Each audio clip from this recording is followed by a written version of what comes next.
Olá, graça e paz, irmão, irmã, uma boa noite. Estamos aqui para mais um estudo bíblico, um tempo de oração, no nosso canal do YouTube, aqui da Igreja Presbiteriana do Jardim Satélite, nessa quarta-feira, dia 20 de julho. Sejam muito bem-vindos. Convido os irmãos para que tenhamos esse tempo e, desde já, gostaria de que nós abríssemos nossas Bíblias para começarmos nosso tempo devocional. Na primeira carta de Pedro, nós vamos ler no capítulo 3, versículo 14. Vamos ler do 13 ao 15. 1 Pedro 3, de 13 ao 15. Diz assim a palavra de Deus. Ora, quem é que vos há de maltratar, se fordes zelosos do que é bom? Mas ainda que venhais a sofrer por causa da justiça, bem-aventurados sois. Não vos amedronteis, portanto, com as suas ameaças, nem fiqueis alarmados. Antes, santificai a Cristo como Senhor em vosso coração, estando sempre preparados para responder a todo aquele que vos pedir razão da esperança que há em vós.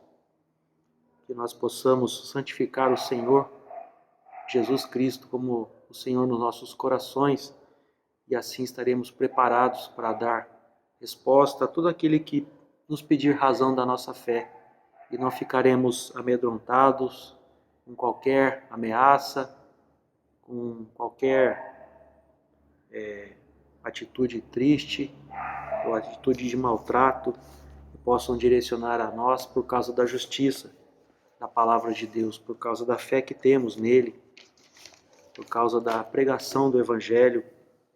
Que nós possamos desfrutar dessa paz, dessa confiança e continuarmos firmes, sabendo que, como diz também na palavra de Deus, outros irmãos em tempos passados passaram por coisas semelhantes, mas o Senhor nos dá a vitória, assim como deu a esses irmãos, e eles nos servem de uma grande nuvem de testemunhas, de que o Senhor é o mesmo, Ele é soberano e Ele tem uma vontade boa, perfeita e agradável para nós. Vamos orar? Nesse tempo de oração também gostaria de aproveitarmos e confessarmos nossas faltas ao Senhor, pedir o seu perdão e pedir que Ele nos abençoe durante esse breve tempo de estudo da palavra dEle. Vamos orar. Senhor Deus, muito obrigado porque podemos nos reunir como família da fé, mesmo que remotamente, em torno da Tua palavra, certos da Tua presença, Senhor, certos de que o Senhor ouve a nossa oração, de que o Senhor atende conforme a Tua santa vontade, segundo a Tua bondade e misericórdia para conosco. É o Senhor, ó Deus, que tem nos sustentado, tem nos feito viver e prosseguir no caminho do Senhor. Por causa das Tuas promessas, por causa do Teu plano, do Teu propósito santo, ó Deus.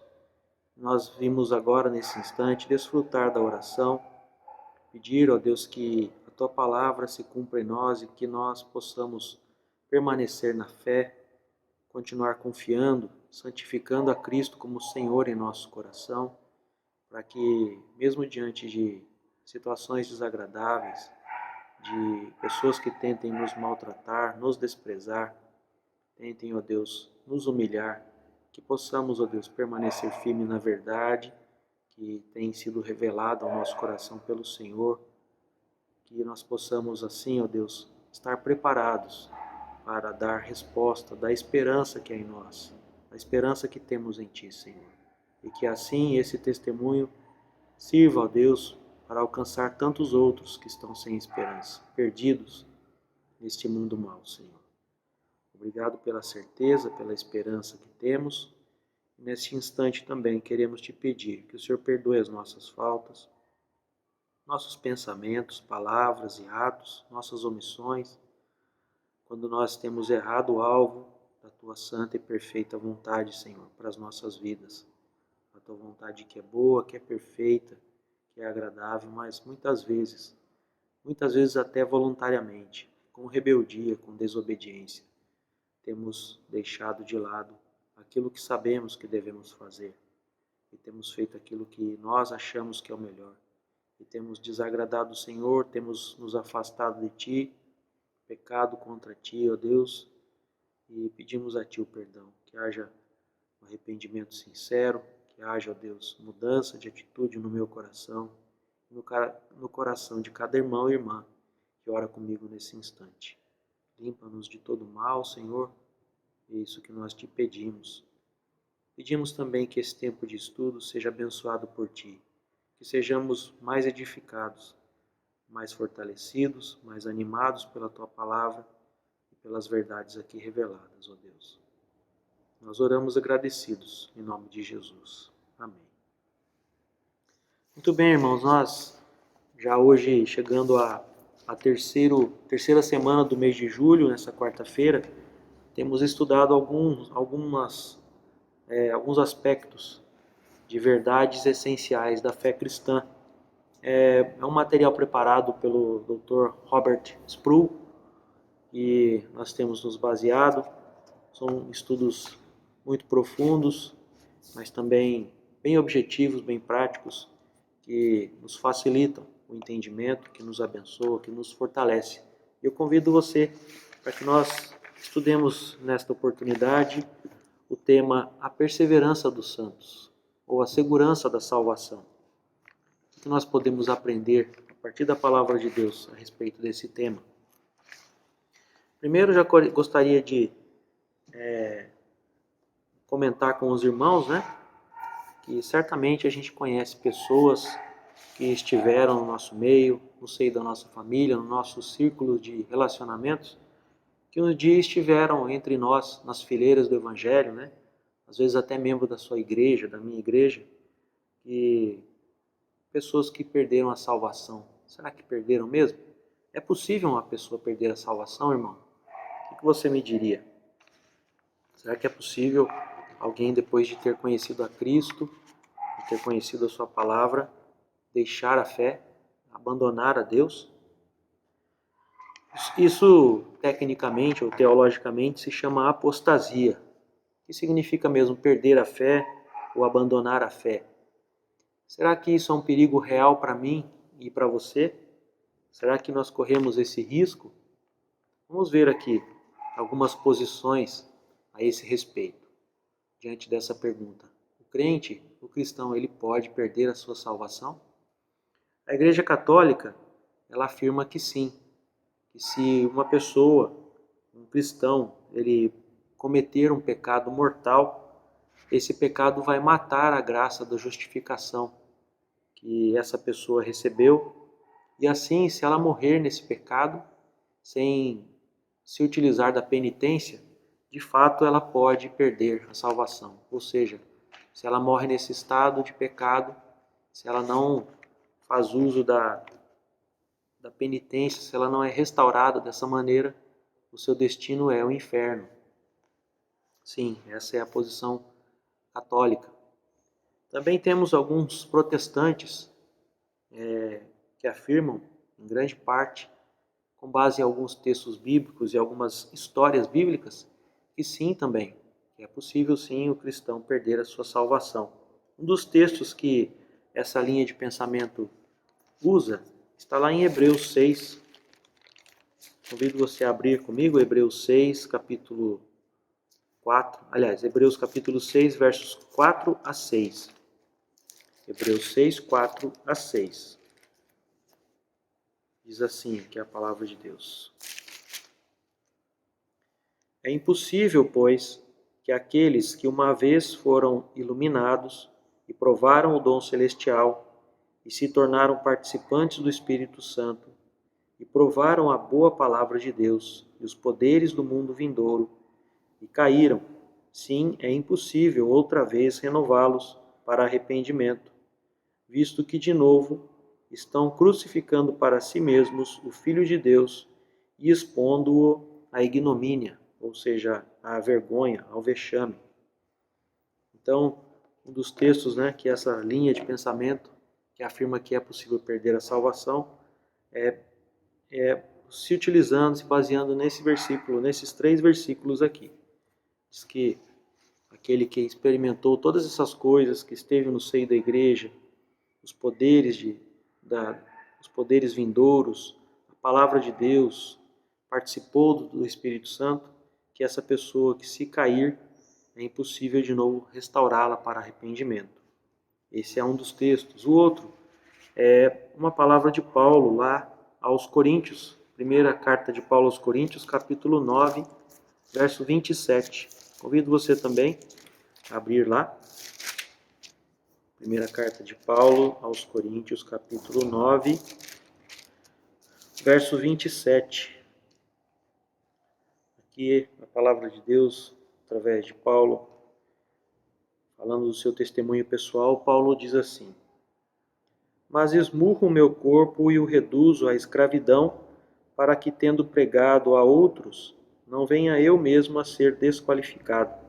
Então, essa preocupação de Paulo com a possível desqualificação da sua fé também é um argumento dessa linha de pensamento de que é possível sim o crente perder a salvação. Citamos também aqui no estudo o exemplo do rei Saul. O rei Saul perdeu a sua unção, né? Ele desobedeceu a Deus e ele então foi tirado do trono, perdeu a sua salvação. Entre outros personagens bíblicos e outras histórias. Então essa é a posição protestante, de muitos até. E a posição da teologia reformada, que é a que nós nos filiamos, que a Igreja Presbiteriana do Brasil adota. Como ela pensa a esse respeito? Como ela forma a sua convicção com base na palavra de Deus, dentro do sistema teológico adotado? A resposta é não. A resposta é que nós, crentes, não podemos perder a salvação. A resposta é que há a perseverança dos santos. Essa é uma doutrina também chamada de segurança eterna. E com base no quê? O que significa isso? O que significa dizer que se nós somos salvos, nós não vamos perder a salvação, em razão da possibilidade de perseverança? O que significa isso? Significa dizer que quem tem a fé salvadora, ele não a perde. A fé salvadora não é simplesmente uma fé que me leva a confiar em Deus para algumas coisas. Por exemplo, acreditar que Deus pode me curar de uma enfermidade, que Deus pode me proteger numa viagem, que Deus pode abençoar o meu trabalho, que Deus pode cuidar da minha família. A fé salvadora é qualificada pela confiança de que aquilo que Deus fez na cruz, através de Cristo, é suficiente, é poderoso para me dar a salvação. E se eu confiei nessa obra, então eu tenho uma fé salvadora. É uma fé que me traz para o reino do Filho do seu amor.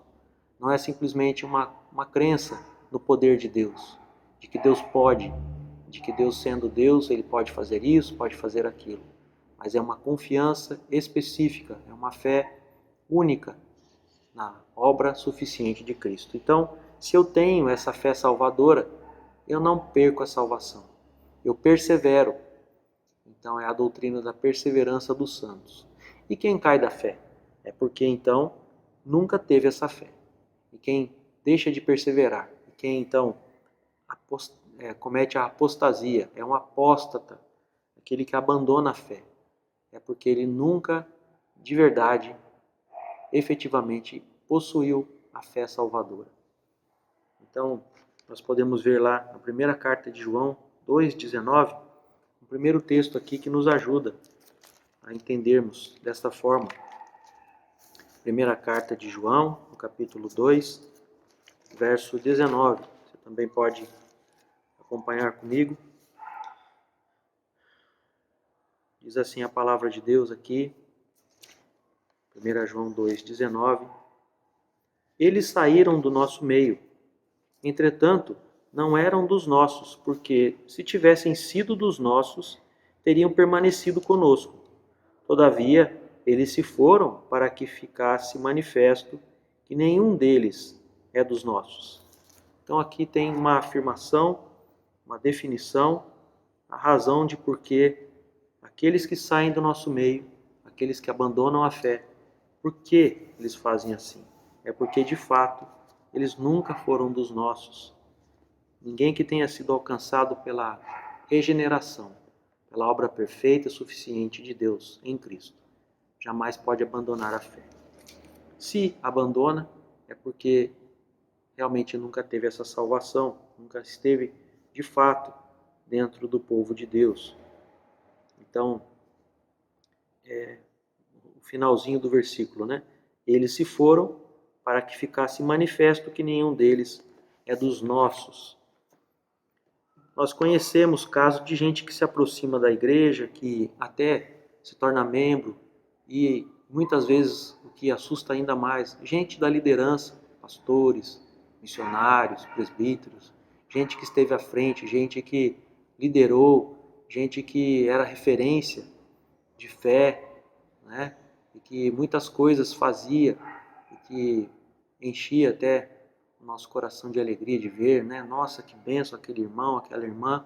E de repente, quando a gente piscou os olhos, olhou para o lado, aquele irmão abandonou a fé. Começa a negar tudo aquilo no que ele tinha crido, no tempo que ele viveu, tudo que foi construído, todas as pessoas que foram abençoadas através desse irmão, através dessa irmã, com o trabalho, com o ensino, com o aconselhamento, com a pregação, né, dessa pessoa, e de repente ele abandona a fé e até adota práticas contrárias, opostas, totalmente descongruentes, né, incongruentes, inconciliáveis com a fé cristã.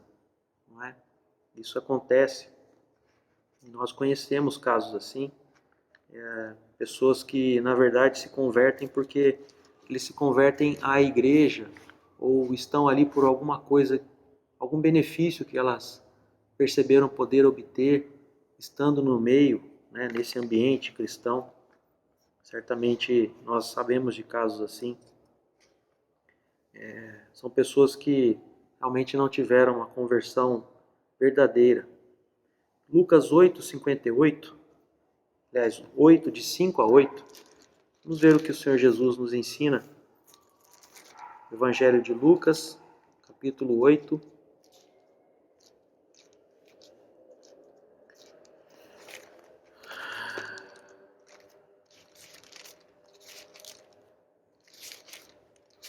versos 5 a 8.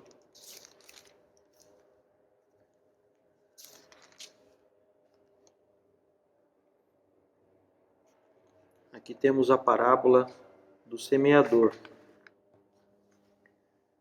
E assim diz a palavra de Deus. Eis que o semeador saiu a semear. E ao semear, uma parte caiu à beira do caminho. Foi pisada e as aves do céu a comeram.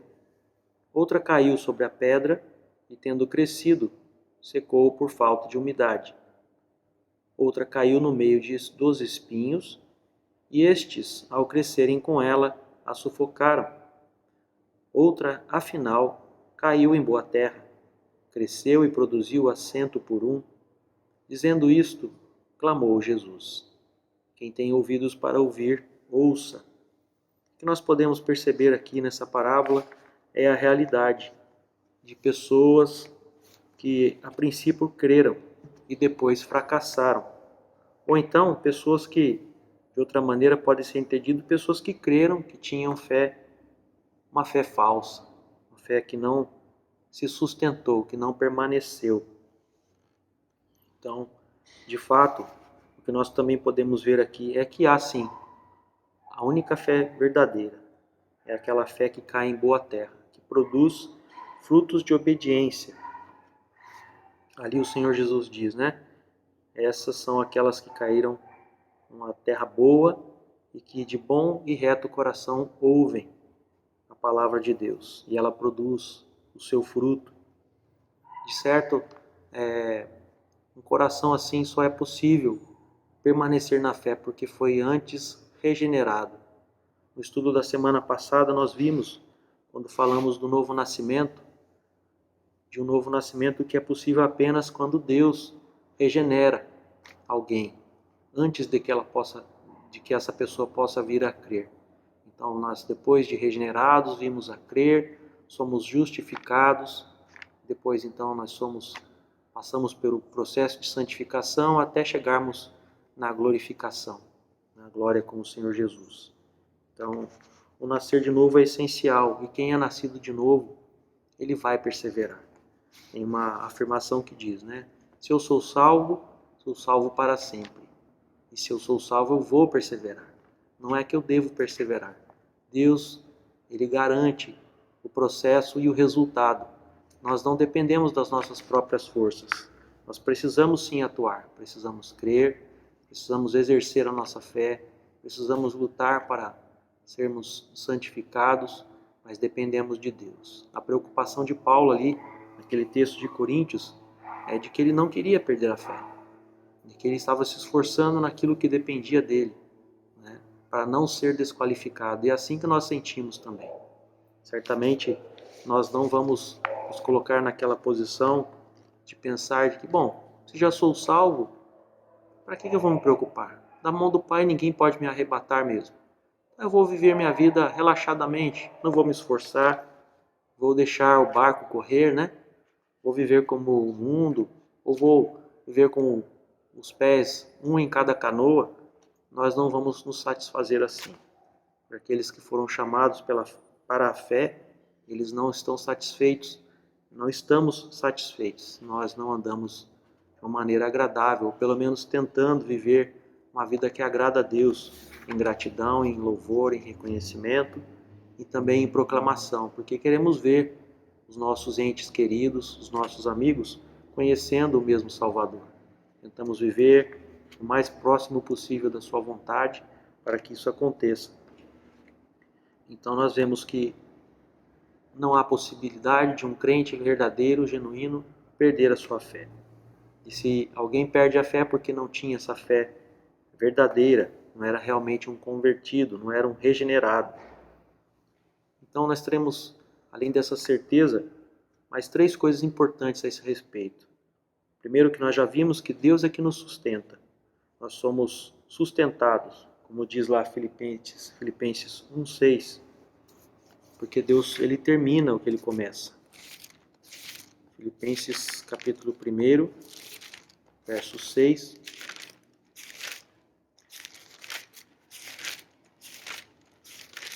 Texto bem conhecido nosso, mas vale a pena nós lermos aqui.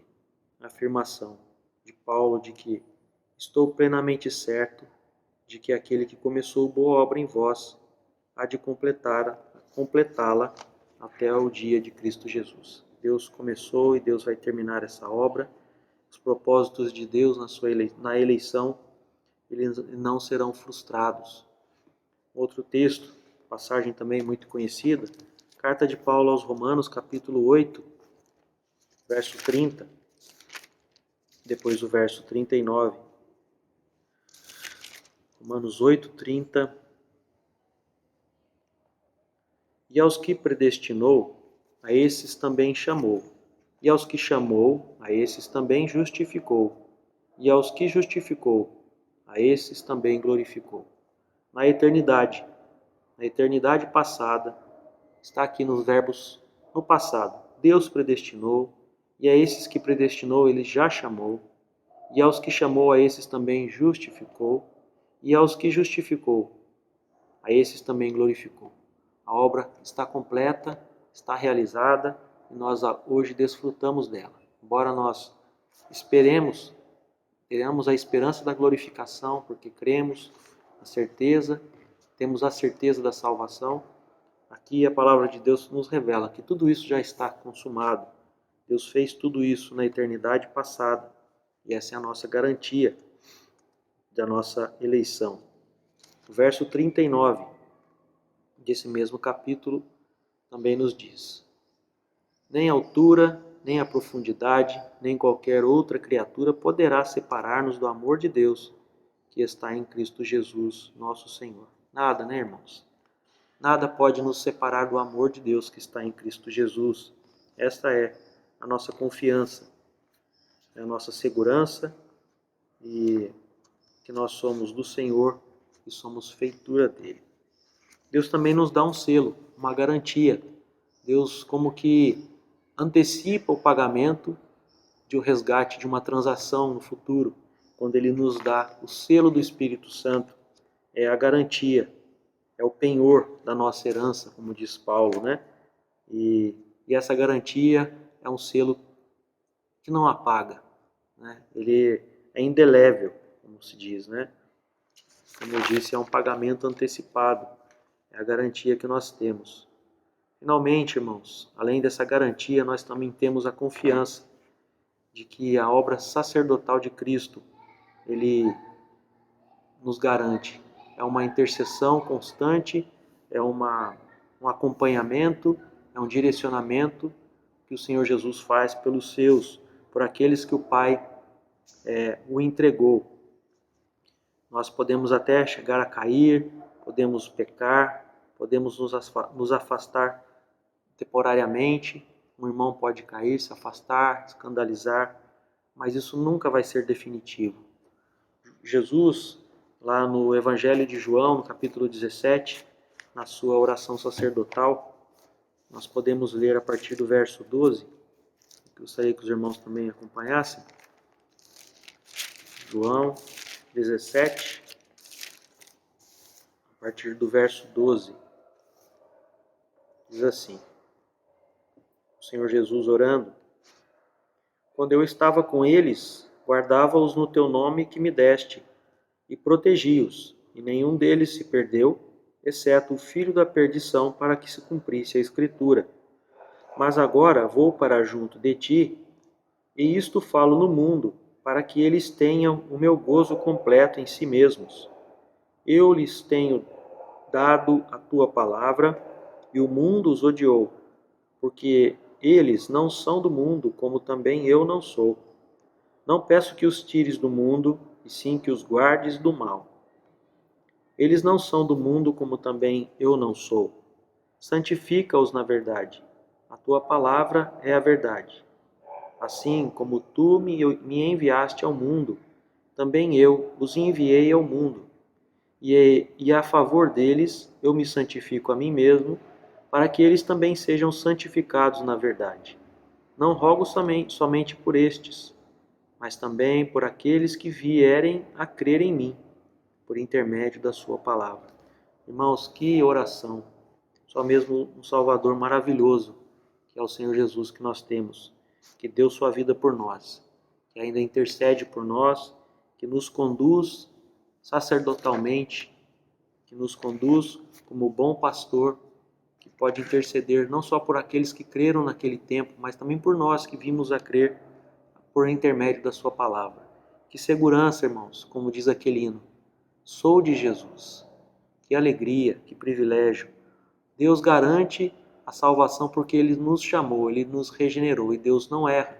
Se Deus nos chamou, se Ele começou a boa obra, Ele vai completá-la até o dia de Cristo Jesus. Deus também nos deu o selo do seu Espírito, o Espírito Santo, é o penhor da nossa herança, garantia, e é uma coisa que não vai sair, a marca vai permanecer em nós. Também temos o sacerdócio do Senhor Jesus, eterno sobre nós. A intercessão dele por nós, a mediação dele, que nos garante a salvação. Mesmo que nós tenhamos altos e baixos, fraquezas, isso não é definitivo. Os crentes verdadeiros, eles não podem ser arrebatados da mão do Pai. Lá no Evangelho de João, ainda no capítulo 10, para nós encerrarmos, o Senhor Jesus afirma isso. João 10, 27 a 30.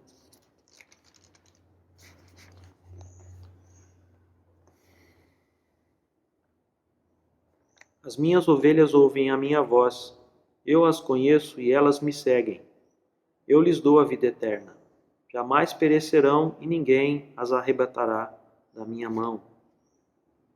Aquilo que meu Pai me deu é maior do que tudo, e da mão do Pai ninguém pode arrebatar. Eu e o Pai somos um. Que garantia, que segurança, que tranquilidade e paz que o Senhor nos dá. De sabermos que estamos debaixo de uma obra perfeita, de que nós somos parte de um povo lavado, remido no sangue do Cordeiro. Como o pastor Gustavo sempre nos lembra, uma gota do sangue de Jesus é suficiente para cobrir todo o pecado de toda a humanidade. E esse sangue foi derramado sobre nós. Nós fomos feitos herança do Senhor pela graça maravilhosa de Jesus, sem nenhum mérito nosso. Pela graça nós somos salvos. Em resumo, irmãos, 5 pontos aqui desse estudo que nós vimos nesta noite. Primeiro, muitas pessoas fazem profissão de fé em Jesus Cristo e depois o abandonam. Nós vimos isso, isso é uma realidade. A perseverança dos santos, ou a segurança eterna da salvação, se baseia nas promessas de Deus de perseverar os santos. Deus é que nos faz perseverar. Um outro ponto que aprendemos é que Deus completará a salvação dos eleitos. O processo de santificação, Deus o executará em nós. E nós vamos cumprir o nosso processo de santificação, porque Deus é quem assim o faz. O penúltimo ponto aqui, aliás, o antepenúltimo ponto, ponto 4. Aqueles que se desviam da fé nunca foram verdadeiramente crentes. Essa é uma outra realidade. Também outro ponto é que podemos ter certeza da nossa salvação porque somos selados com o Espírito Santo. O Espírito Santo é a garantia que Deus nos dá de que nossa salvação será completada. E a intercessão de Cristo, que visa a nossa preservação. Irmãos, que arcabouço, que tremendos recursos vêm de Deus para nós. Que presente maravilhoso, que segurança, mais uma vez, como diz aquele hino. Que assim nós possamos descansar no Senhor, que possamos, quer enfrentando maus tratos, desprezo, quer enfrentando oposições, nós possamos confiar, possamos estar sempre preparados para dar razão da esperança que há em nós, porque nós temos esse Deus presente, esse Deus que atua em nós, que nos guarda, que nos garante, que nos preserva. Deus nos abençoe diante da sua palavra. Eu gostaria de orar aqui por último, intercedendo por aqueles irmãos. Você ora comigo aí por seus pedidos, intercedendo por aqueles que estão necessitados, por aqueles que passam por problemas, por doenças, também por aqueles que estão desanimados, também agradecendo por tudo que Deus tem feito em nossas vidas. Vamos orar? Maravilhoso Deus e Pai, nós te bendizemos, agradecemos por tua bondade, misericórdia, por tua fidelidade, Senhor, porque podemos descansar nas tuas promessas. E que maravilhoso nós sermos lembrados hoje da segurança que temos, da perseverança dos santos, de que quem produz isso é o Senhor. E o Senhor é que nos dá, por amor, a nossa salvação. Senhor, queremos colocar diante do teu altar, clamar, ó Deus, derramar diante do Senhor a nossa ansiedade, porque sabemos, ó Deus, de tantas lutas que teu povo, teus filhos têm enfrentado, quer na área de saúde, quer na área dos relacionamentos, quer até mesmo, Senhor, no campo do testemunho cristão, de conseguir viver, Senhor, os valores da tua palavra no mundo que odeia tudo que se chama Deus. Senhor, guarda-nos como teu povo, nos dá, Senhor, coragem para testemunhar, guarda a nossa fé, guarda a fé dos nossos filhos, dos nossos entes queridos. Seu Deus, com aqueles que estão enfermos, com aqueles que estão em recuperação de saúde. Abençoa, Senhor, cura aqueles que estão passando por dores, aqueles que estão com medo, com incertezas, estão passando por conflitos. Apazigua seus corações, ó Deus. Apazigua seus relacionamentos.